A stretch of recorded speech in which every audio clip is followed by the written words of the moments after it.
tombola yo mokondi nyokolo na nguya kumela na bosantu na yo bapaka tuku mibale na mine bakobwaka mitole libosono mosantu basanjoli obongi na yango olobi na pasi nazela te losambo ya suka natia elikia epa na yo oliloba na yo eza na nyonso olobi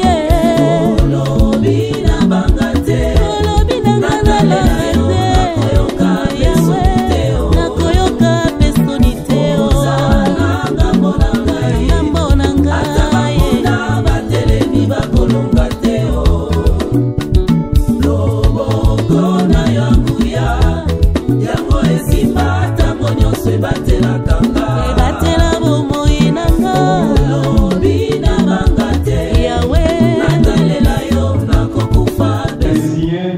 à ton temps.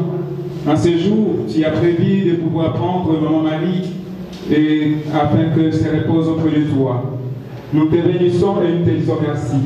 Tout ce que nous voulons faire en ce lieu, nous le remettons entre tes mains. Tendre Père, que ton esprit domine en ces lieux et que ton amour, Seigneur de grâce, demeure en nous. Viens, Seigneur, par ton esprit, consoler les cœurs de chacun de nous, afin que, mon Dieu, oh mon Dieu, tout ce qui va se passer, mon Dieu, donne gloire à ton nom. Nous allons pleurer, nous voulons le faire, mon Dieu, à ta manière. Que notre pleur ne puisse pas déborder, que notre pleur, Seigneur de grâce, ne nous pousse pas à pécher, mais plutôt à t'honorer et à t'élever, toi qui vis au siècle des siècles. Bénis chacun de nous, les programmes de ce moment, tu débis jusqu'à la fin entre tes 25 mains. Et la journée des délais, nous les recommandons entre tes 25 mains, afin que toi, tu puisses avoir le contrôle sur tout ce qui va se passer. Dans le nom de Jésus, Maître du ciel et de la terre, nous avons ainsi prié. Amen. Amen.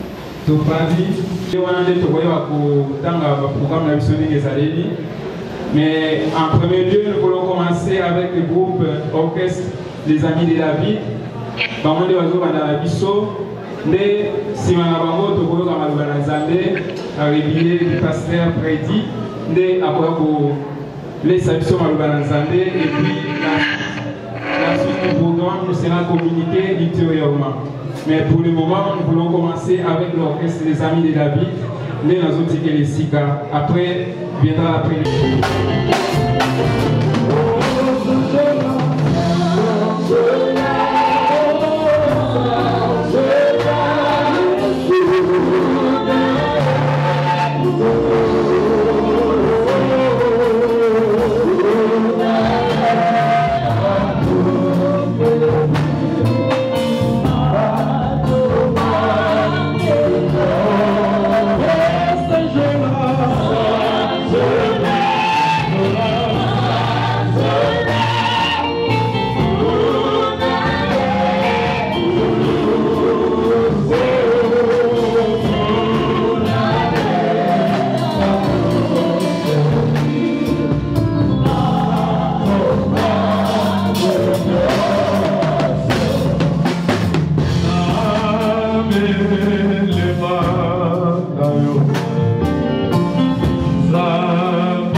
Acclame le Seigneur du Seigneur. Notre programme continue, Tony, parce que Maman Marie, Nali, Azaraki, mon déni, Katnaesu, les Padaraki pasteur Nae, na l'église de Sion, Maman Moukoutoui, Moukaye, pour la côté Abisso, Maloubanazambe.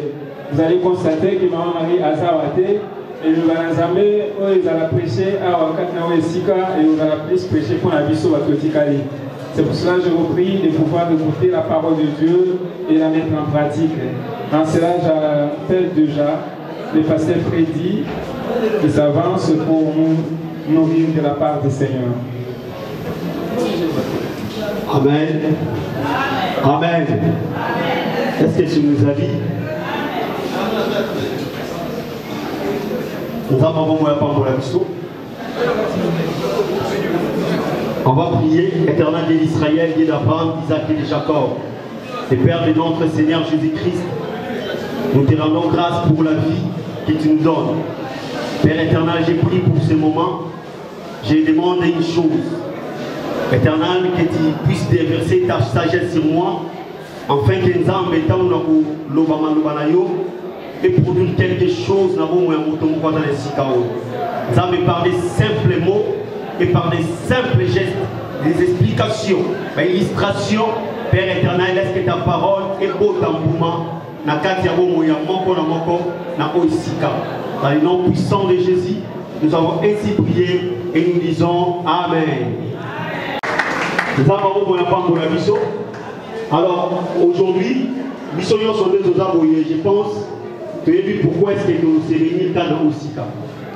Pour certaines personnes, ceux qui est dans Matanga, pour la vacances, c'est à la carbo, la liée, on va rencontrer.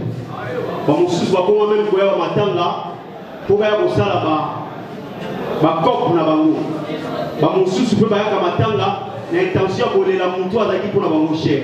Mais moi je pense que pour tout et chacun de nous, et le réunir biso de Sika aux Ali, et ngambe maman au Alali, ndé à réunir biso de Sika au bouquet, mon la biso, to réfléchir par rapport à notre vie, autotique na mona sina mokili.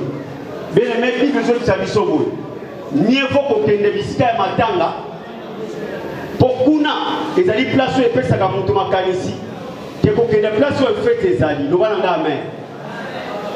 Est-ce que mon Christ moko azali awa? Loba nanga amen.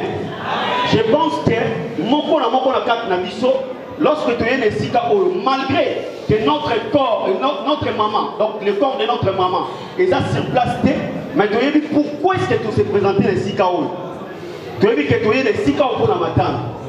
Et quand on est dans le bandeli, pour la maman sous voyez pour maman là qui très importante pour la maman.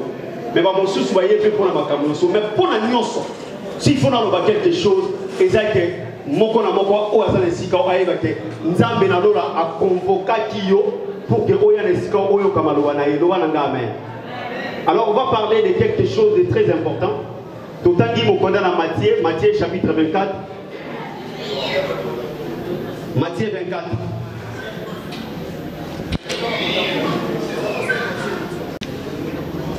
Matthieu 24 à partir du 3e verset. Il s'assied sur la montagne des Oliviers et ses disciples en particulier lui faire cette question. Dis-nous, quand cela arrivera-t-il et quel sera le signe de ton avènement et de la fin du monde? Amen. Maintenant, notre Père pour nous partager cette histoire de la vie. Quand cela arrivera-t-il?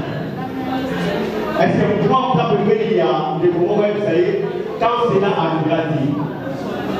Amen. Donc, regardez les mots, le temps on dit qu'il y a parce que dès que ça, on a un programme de donc on a un programme dès que le mois de novembre et que dès que ça, on est déjà à partir de décembre, nous allons se préparer. Ni nous, nous combat pour la possibilité de la famille à nous. Donc on a un programme pour la population. Donc on a un programme pour la défense. Donc on a un programme pour la fête. Donc on a un programme pour le mariage. Mais de mon côté, la mission de nous avons, pour faire la moi, nous avons un programme, bon, il n'y a pas d'autre, il y a beaucoup de fois, bon, vous savez, pour que vous ayez mon égal. Et donc, on va aller à votre ça. Donc, bien aimé, alors maintenant, il faut que tout et chacun de nous a se poser la question, quand cela arrivera-t-il? Quand cela arrivera-t-il? Les lots, tout ça, avoir pour la maman. Pour la biloté, bon pour la guerre, pour la yoté. Parce que lorsqu'on parle de la mort, nous disons qu'on pousse à moi, nous sommes maintenant, la tête pour la guerre, et il y a mon colonie. Les autres, nous avons pour la maman. Vous savez, j'étais avec maman parce que je suis son pasteur. N'assemblée n'a eu l'élo. De bon délit, à expliquer dans ma camou. En bonne santé, avec un problème, on peut maintenant dégager dans le pôle. Tout le monde est si nous avons ça dans le pôle, nous avons informé que dans tout maman qui est dans l'hôpital et puis nous avons quand cela arrivera-t-il et quels seront les signes de ton avènement? Le Amen. Maintenant, alors qu'est-ce qu'il faut que je fasse pour que tant que je tourne en gaï, parce que c'est ça aussi le problème. Notre sœur Lombo, le jour de mon départ, qu'est-ce que les gens diront de moi? Quelles sont les traces qu'aura laissé ma vie sur la terre des humains? Qu'est-ce que les gens diront de toi? Bien aimé. Donc, ce que tu as dit, ça la tour, il y a ça. Tu vas retourner à moko. Souvenir, ni nous avons pour la maman la biso. Bien aimé, va nous soir au loba. Maman, on t'attend sur la classe. Bamusu ba oloba mama mudasala pour que ngana sala ola sa bamusu oloba tala pour que tatina batangu na suka akoma ki déjà mukolo mais zaki toujours na bolingo bato bamusu ba oloba ndai kutu yem mudasala elo bobo. Mais qu'est-ce que les gens diront de moi lorsque je ne serai plus sur cette terre? Lorsque ndai peut la conspirer, qu'est-ce que les gens diront de moi? Alors maintenant, quand on soit réfléchi ça, il faut obéir dans ma canisse, dans mon mituna, parce qu'on va gagner pour le gars. Le Amen. Est-ce que vous trouvez que vous pouvez pas le boulot? Nous avons moins pas pour la mission. Bien aimé, c'est très important. C'est très important. Les gens, nous, quand on chasse ça, tu comment on a ironie, donc tu comment on a moto azalaki ne malamu te soki akufi biso nyonso toyebaki na quartier kaza kuluna mais ntango akufa mwa bamastane mpo bakuluna baye masa na biso ayaki motu moko bien malgré que abandaki kokata mwa zoa mais motu malamu. Ça, ce sont des païens qui les font. Nous sommes des enfants de Dieu. Amen. Bien aimé, misala ya mutu eganga kapona mutu. Batu bakolobaka nini soki lelo yo ozali. Est-ce que vous dites que ça na batu mususu akufi batu basepelaka? Akufi kote on a la famille tikala esi data mo. Donc pourquoi? Parce que yo na kata famille et le yo mona oya ko apporter la kata mokilio. Et ça juste pour ça la batu mabe otongaka kokina ko panzaka batu donc yango wana. Mais à partir d'aujourd'hui on peut qu'on soit décision pour le baïke. Na liste pour la batu sala malamu. Le amen. Qu'est-ce que les gens diront de toi lorsqu'on vous a soutenu dans la mokilio? Qu'est-ce que les gens diront de toi? Bien aimé, les autres fois, il y a wakara de la lobaki et tu fais pour la maman. Notre maman. Bah mon soupon la maman a mémé. N'est-ce pas la biso avec mémé? Parce qu'il y a la qui pour la biso la qui biso la qui n'a pas mon camina mais la émi qui y a la qui donc non mais avec qui mon malam pour l'angal. Mais aujourd'hui tout ça pour naï. Tant mon soulobi roya wa pour l'angal. Tant mon soulobi fait roya wa pour naï. Réfléchis. Parce que la Bible dit, celui qui réfléchit sur la chose trouve le bonheur. Amen. Celui qui réfléchit sur la chose trouve le bonheur. Réfléchis. Lorsqu'on va lancer la vidéo, ça c'est la première des choses. La deuxième des choses, bien aimé, et ça dit, quelle est ta mission sur cette terre? La mission. Je vous souviens que dans papa na tuni papa ndeni mutako yeba mission na sena mokilio. Après cet exemple mo alobi mo ba to basala ba avion. Ba to basala ba avion, basala en des sortes. Avion moko avion commercial donc économique donc ba ça l'effort que ba tia kiti belé na kata avion wana. Pour que ba kinya ba kote belé. Bon mo kote la ba ngombo. Mais quand ba to basala ba avion wana, basala rappel kiti ni balé. Pilote na copilote, mais pas tout ça va grenade na carte pour que ceux qui commis et bombardé. Nous sommes allés à avion et au matin nous sommes allés à moko. Mais nous n'avons pas la mission là, il va n'en gagner. N'est-ce moko peut faire moko na moko de tout ça. Quelle est ta mission, bien aimé? Moutou foye ba ngai na ko sala nini na sena mokilio. Et ça très important. Mukolo yo biso to hotel ma liboso nzamba. Nzamba ko tuna biso te. Non, rien du tout. Nous avons une mission au est-ce que ça qui nous avons quelle est ta mission sur cette terre?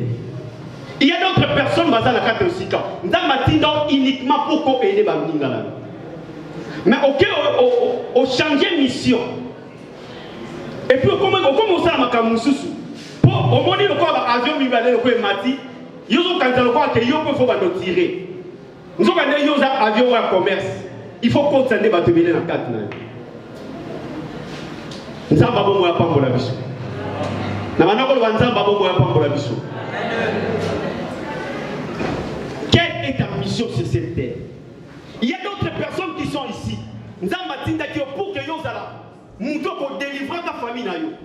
Il y a aussi d'autres personnes qui sont ici. Nous avons dit pour que mon thème soit à la carte. Yo sali zakaba orphelin, ba veuve, o sunga kabat. Bon c'est souvenir que la carte la Bible. Et ça la moi si moko comme on a dit tabita. Yé, balela kaina bolang wasala.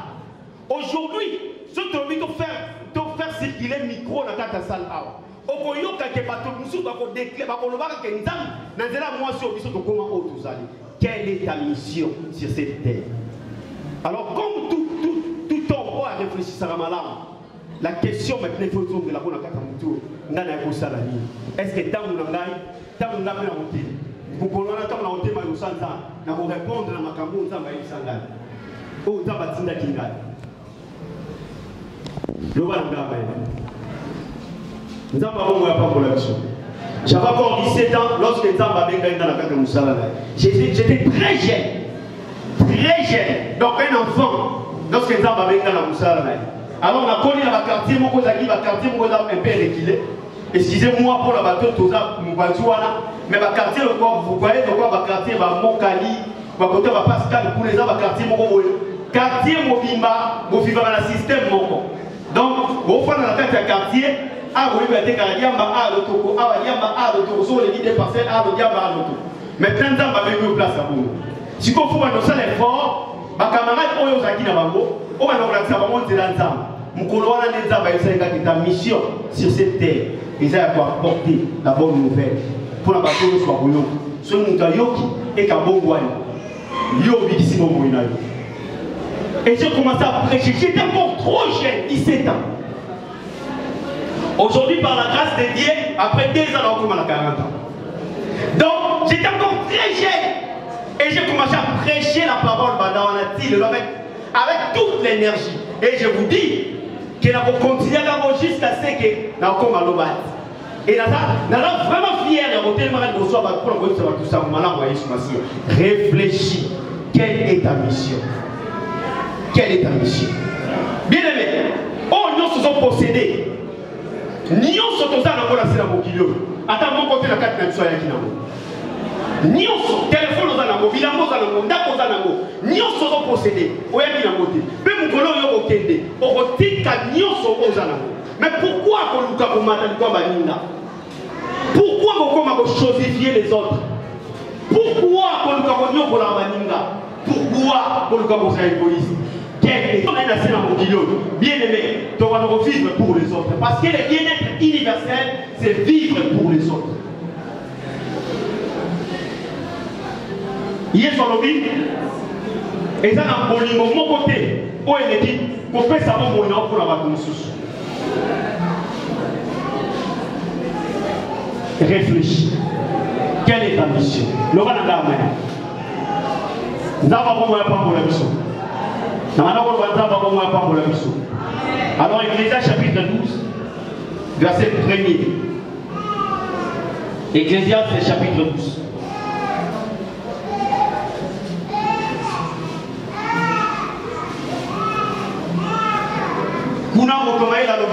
Souviens-toi de ton Créateur pendant les jours de ta jeunesse, avant que les mauvais jours arrivent et que les années s'approchent, où tu diras, il y en a qui prend point plaisir.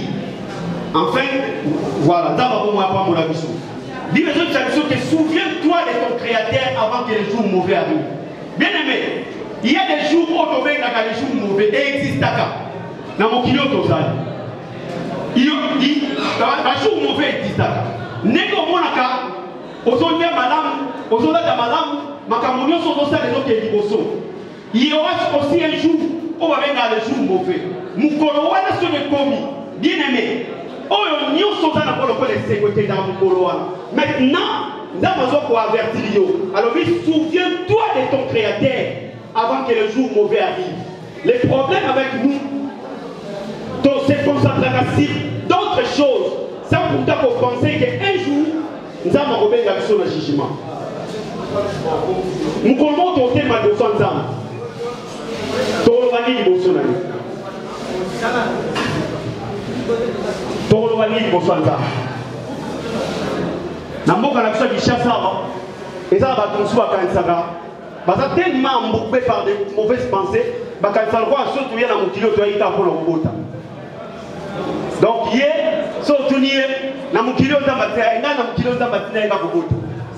Et pourtant, notre Dieu lorsque a concevoir qu'il manque on a la carte d'ambition, a tient la carte d'ambition pensée à éternité.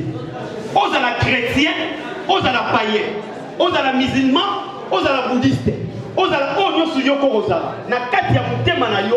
Et nous, comment vous voyez, ça qu'un jour, on dirait, au côté de mon créateur, mon voisin suprême, pour le caillot, pour le rendre compte. Et tout le monde le sait. Mais sauf que, et là, ça la rabie sur moi, souviens-toi de ton créateur avant que le jour mauvais arrive. Souviens-toi de ton créateur. Souviens-toi de ton créateur. Parce que tokobenga maliboso ya nzambe tolinga te mpona bakristo bazali awa bana nzambe ya solo nzambe abo moya pambola biso mpo mokolo wana ntango okelelo na nzambe kobeta bien aimé nayebi ete tokokutana bino na mapata mpe soki kosala baeke ngai mutu nakokende mutu ya liboso nayebi ete nakozela bino sika oyo nzambe akobenga biso. Souviens-toi de ton créateur avant que le jour mauvais arrive. Kanisa.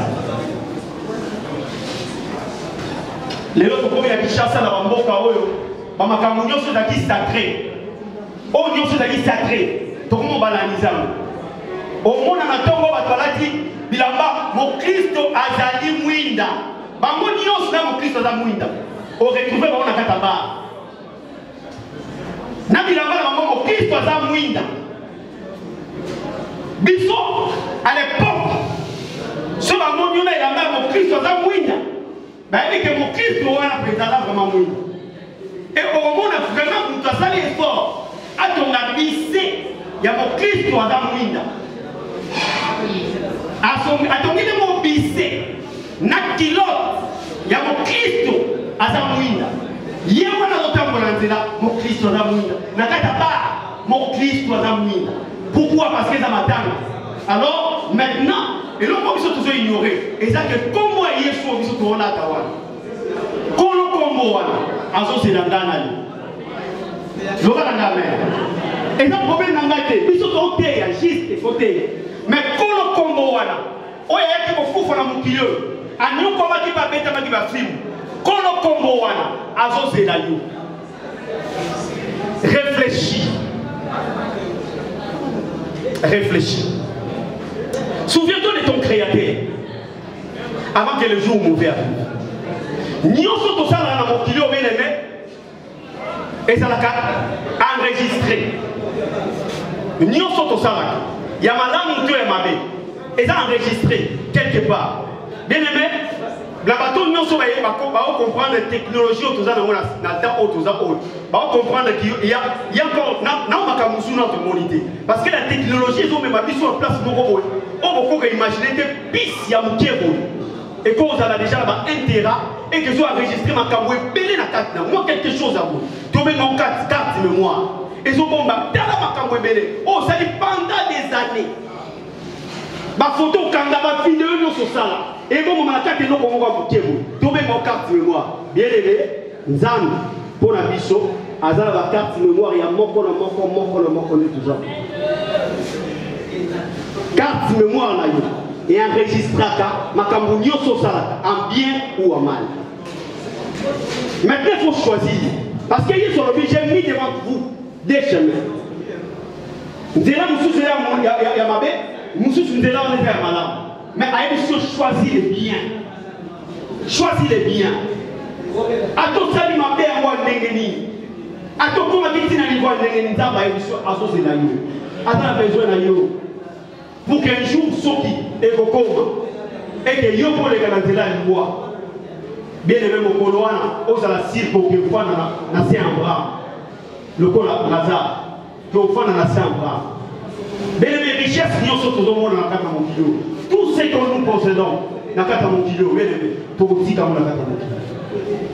Donc il m'a beaucoup pas mal. Bon mon idée avec beaucoup d'énergie. Ceux qui ont la mission des abonnés, ça va nous mourir à la carte. Taka bino boto wana benga pasteur siko boko benga ngene elende pourquoi parce que bino zo ba en réalité l'homme c'est l'esprit en réalité l'homme c'est l'esprit oh exemple enveloppe ya pamba alors mukolo yo moli mwanzambe akolongola mona kata nzoto et que nzoto e komi edembe moli wana yango ko telema liboso nzambe yo koloba nini liboso nzambe wana ko ya tabalinga no bato on a dit qu'on va venir là-bas. Yo on a dit qu'on va prendre la place. À ta faute qui est donc yo on a porté comme comme abbé. Mais ça là-bas tout sous dans les sikao. Ba on va que maintenant que tout va troubler. C'est la petite trouble là on va venir dans pays. Bien aimé, je te propose qu'on ça la monte malade, on ça la monte 5 ici. On ça la monte. À ta tout problème on va aller dans au monde là on va solution. C'est ça le plus important. Parce que lorsqu'on retourne la notion dans le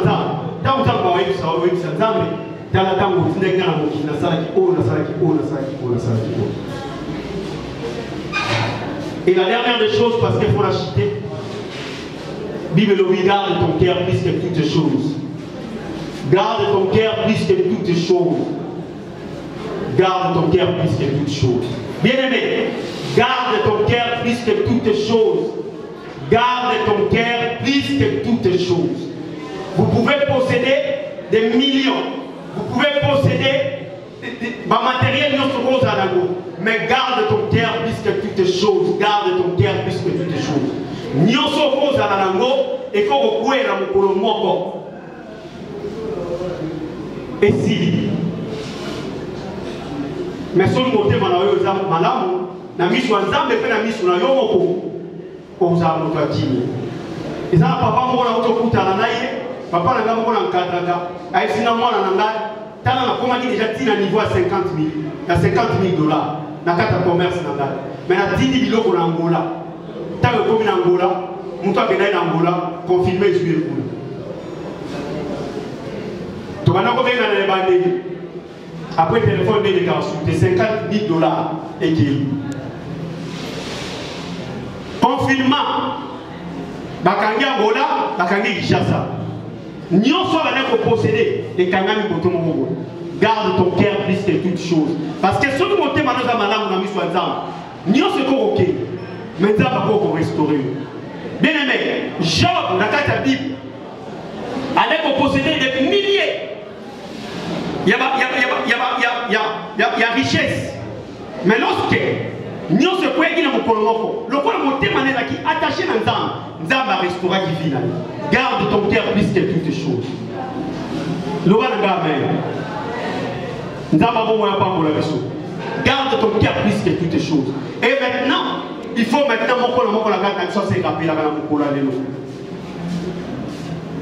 rappelle-toi dans mon colalelo. Est-ce que ça a bien gagné dans mon kilo? Pour nous dans mon bandi, tout dans mon sac. Ça a bien gagné dans mon kilo. Pour nous ça va malam, tout ça va mabe. Je pense que mon cola m'a condé tout ça va bien gagner dans mon kilo pour un bit. Alors choisis les biens. Choisis les biens.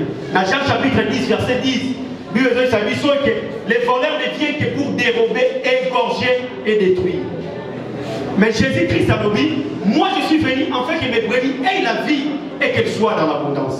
Donc lorsque le diable a la carte d'Abisso, et l'on va même la capisso, tolingate, et ça, mabé. Mais il y a ce qu'on a dit, pour qu'après ça puisse au monde. Mais bon, il ne reçoit pas et ça va mourir aussi là. Attends, ce qu'il est là, bon, il a suscité dans d'autres, pour vivre un jour de son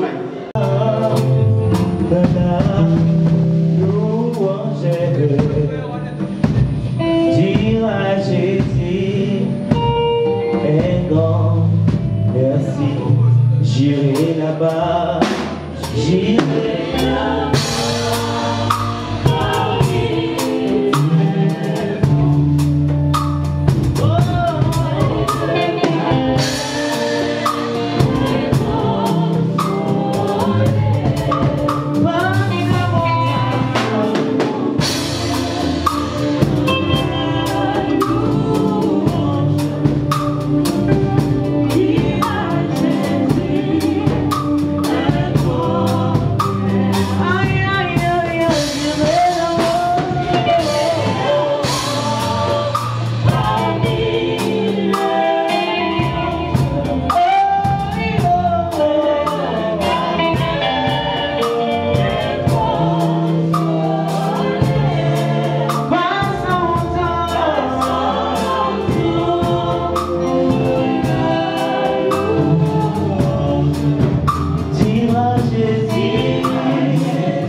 mokondi yonkolo na nguya umela na bosantu na yo papa katuku mibale na mine bakobwaka mitole libosono mosantu basanjoli obongi na yango olobi na pasi nazela te losambo ya suka natia elikia epa na yo oliloba na yo eza na nyonso olobi na banga te olobi na ngana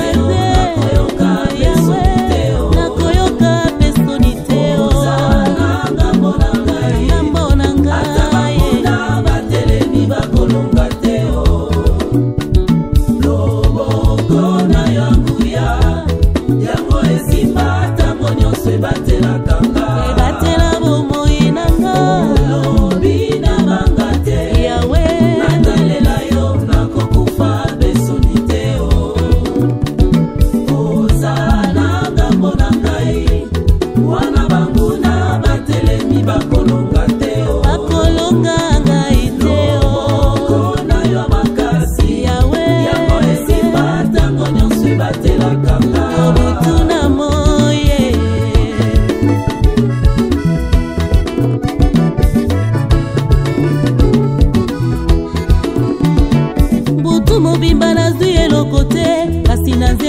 liloba na yo nakobwaka monyama na ngai lisusu ata bakangi na gauche pe na droite okopasola nzela naleka lisusu nazwa témoignage ya kobeta nasanjola yo ata natamboli na libulu nelili nakufa nakobanga te oliloba na yo eza na nyonso olobi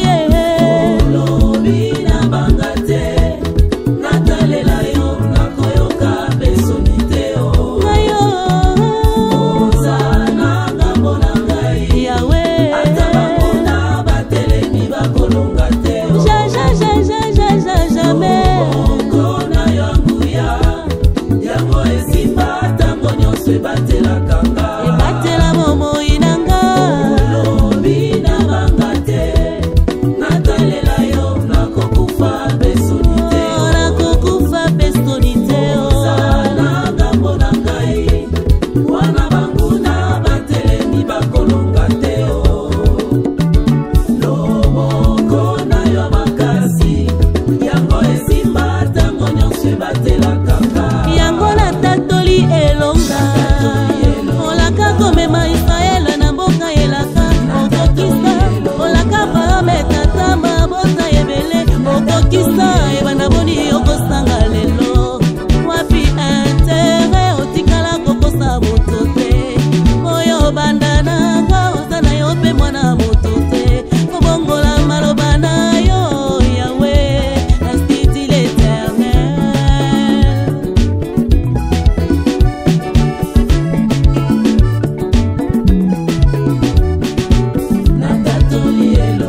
natatoli elonga na kombo na Yesu lokola Israele liboto na mai ya monana mapinga ya palo na nsima Israele ebeleli yawe yoka maloba ya monte confiance na Nzambe c'est d'Égypte que vous voyez vous ne les verrez plus jamais ainsi dit l'Éternel ebimi ekokokisa makaka okosana te okosa moto te okosa nanye okosa moto te okosa nanye okosa moto te okosa nanye okosa moto te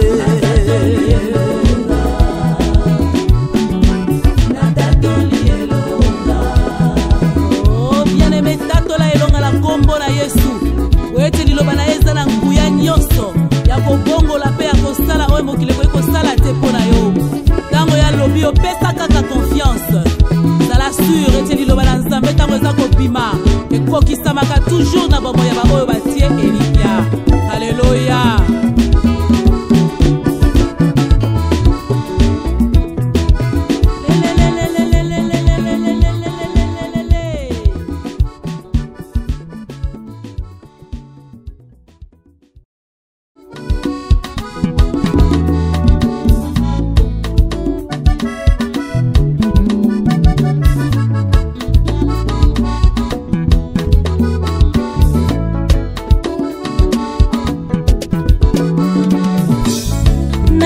tombola yo mokondi yonkolo na nguya umela na bosantu na yo bapaka tuku mibale na mine bakobwaka mitole libosono mosantu basanjoli obongi na yango olobi na pasi nazela te losambo ya suka natia elikya epa na yo oliloba na yo eza na nyonso olobi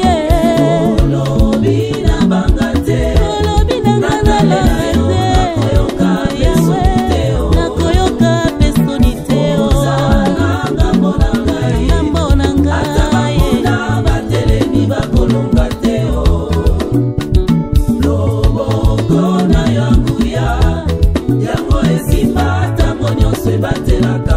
batela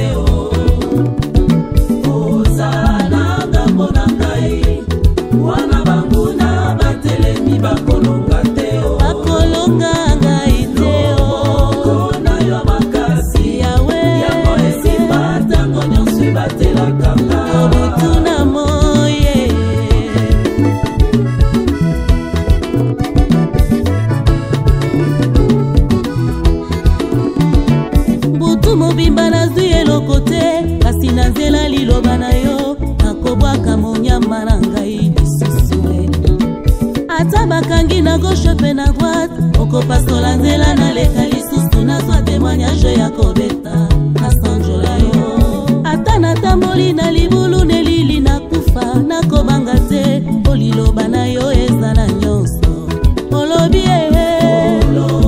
nabanga te natalela yo nakoyoka pesoni te ngayo oza na ngambo na ngai yawe ata bangona batelemi bakolonga te jamais okona yanguya yango esimba ntango nyonso ebatelaka nga ebatela bomoi na nga olobi nabanga te natalela yo nakokufa pesoni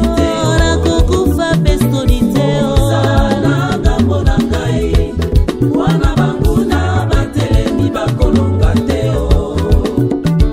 loboko na yo makasi yango esimba ntango nyonso ebatelaka nga yango natatoli elonga olaka komema Israele na mboka elaka okokisa olaka parameta tamba bota ebele okokisa nayebi ke nakota te naosala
Gardons notre relation profonde avec Dieu.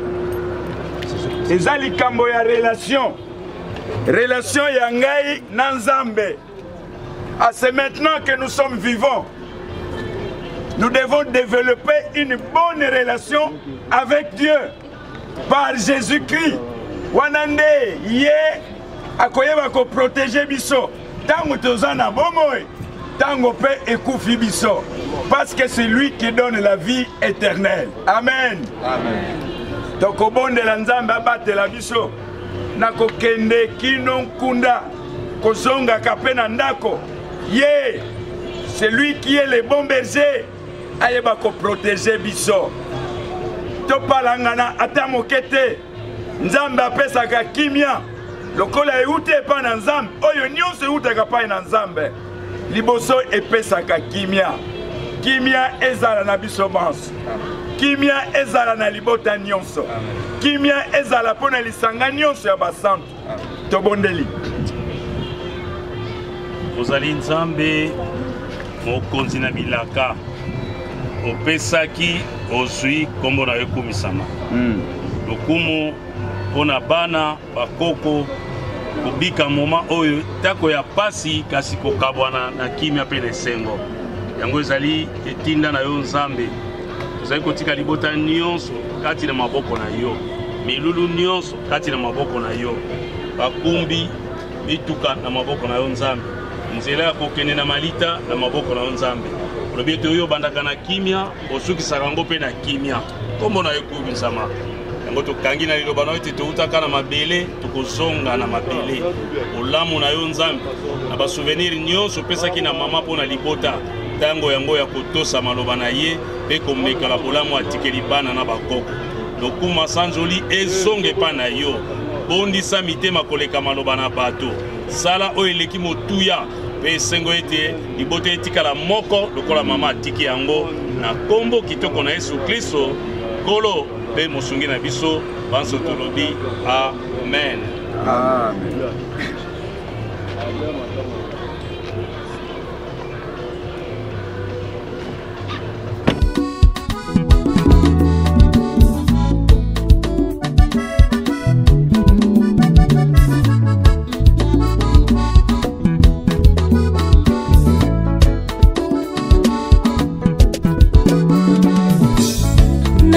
Tombola yo mokondi yonkolo na nguya umela na bosantu na yo papa katuku mibale na mine bakobwaka mitole libosono mosantu basanjoli obongi na yango olobi na pasi na zela te losambo ya suka natia elikia epa na yo oliloba na yo eza na nyonso olobi olobi na banga te olobi na ngana banga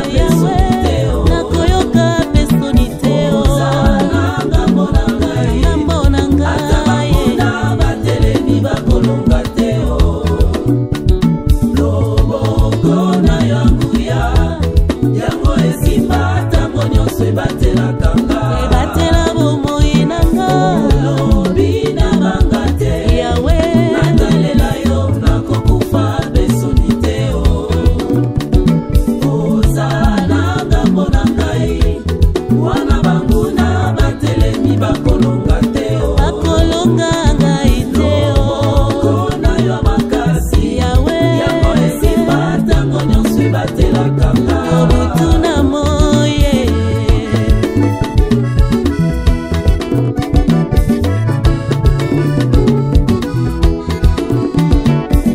mobimba nazwi eloko te kasi na nzela liloba na yo nakobwaka monyama na ngai lisusu ata bakangi na gauche pe na droite okopasola nzela naleka lisusu nazwa témoignage ya kobeta nasanjola yo ata natamboli na libulu nelili nakufa nakobanga te oliloba na yo eza na nyonso olobi olobi na banga te natalela yo nakoyoka besoni te o nayo ozana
Yahweh. Yoka maloba ya monte confiance na Nzambe. Ces Égyptiens que vous voyez